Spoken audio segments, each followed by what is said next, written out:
بسم الله الرحمن الرحیم. ګران کتونکو، علب خان شیرپا ویلفیر فاونډیشن د خپل وس مطابق د بېوسو سره دغه امداد جاري ساتلی دی. خو بعضې داسې مریضان وي چې هغه زموږ د وس نه بار وي، نو خپلو کتونکو ته یې وړاندې کړو. د ډېرو کتونکو په وجه باندې د ډېرو خلکو کورونه هغه محفوظه شوي دي، خوشحاله شوي دي. ډېرو خویندو په سترګو کې اوښکې ختمې شوي دي، د ډېرو وروڼو، د ډېرو میاندو. ګرانو کتونکو، دا مشر د ډېرو ورځو نه په رابطه کې دی، میلاوېدو ورته نه.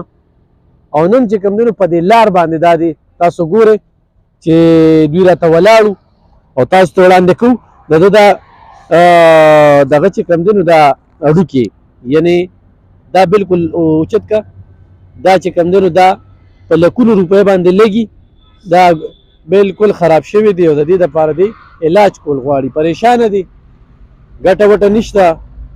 او دی وایي چې دا د 14 کاله شو. څه دی نوم دی؟ رحمان الدین. رحمان الدین صاحب څه به وایې؟ زه دا ښه شي کنه ټیک شو یم. څونه پیسې پرې راځي؟ دا 15 لک روپۍ پیسې شوي شپږ دا پنځه دي. کور کې خپلو کې نشته؟ خپل کې نشته، چې ډېر کم وخت هم ورته نه کړ.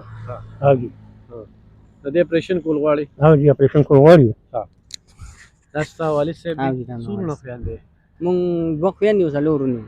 ګټه وټه نه کوې؟ بس یو دیاړي مې اوس لکه زه هوټل کې کار کوم 700 روپۍ راځي. هغې کې دا والد صاحب در سره زه یم او بچي مې ښځه مې نورونه لګېل دي. نو څه ویل غواړې؟ بس زه وایم چې دوی له علاج وشي، ځکه ډېر دوی ته تکلیف دی که نه. مونږ خو لکه په دې دیاړي کې څه نه شو کولی. مونږ چې دې څه امداد ممداد وشي. دا کوم هسپتال ته ته بوځې؟ مونږ KTH هسپتال ته م بوتلی دی، LRH ته م بوتلی دی. نو KTH کې شیرپا هسپتال کې راته 4.5 لک روپۍ ویل. نو مونږ ورته په صحت کارډ باندې کاوه چې یاره صحت کارډ باندې دا ګوټکه نه بدلېږي، دا د بار منګ ته راځي. نو بیا هغه بل هسپتال ته لاړو، هغې کې مې دا خبره وکړه. هغې کې ورته 5 لک روپۍ ویلې.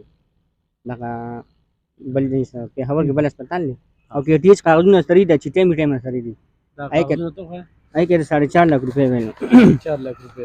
4.5 لک روپۍ ورته جمع شي نو د علاج به وشي. نو څه وایي چې الیکشن به کامیاب، دغه به کامیاب وي اپریشن؟ هغه وایي چې بس یو به شي چې کار راشي. موبایل نمبر دې څه دی؟ موبایل نمبر 0315 9820 447. 0315 9820 447. ګرانو کتونکو، دغه 4.5 لک 5 لک روپۍ خرچه پرې راځي. دا ستاسو د وړاندې دي. دا رور هم راغی. رور مې دوی باره کې څه وایې؟ خلکو ته ستا اپیل کوې؟ اعوذ بالله من الشیطان الرجیم، بسم الله الرحمن الرحیم. رحمان دادا چې کوم دی یو اخلاصمن سړی دی او ډېر مشقت یې کو.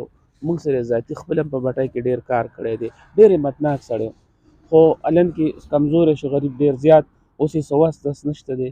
نو زما عام اپیل ته، حکومت ته، ټولو محکمو ته دا خواست دی چې د ده د علاج چې کوم دی دا وشي، نو ډېره بهتر خبره وایي، ځکه چې د دنیا 2 ورځو ژوند دی. د داسې غریبانو خلکو امداد پکار دی.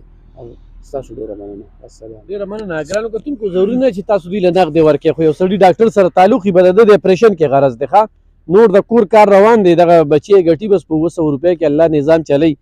خو دا مشر وایي چې د اپریشن مې وشي، نو خو چې داسې ډاکټر سره تعلق وي، هسپتال کې ورله پیسې جمع کوي، ده ته په دې موبایل نمبر باندې کال وکړي او دی به ډایرکټ لاړ شي.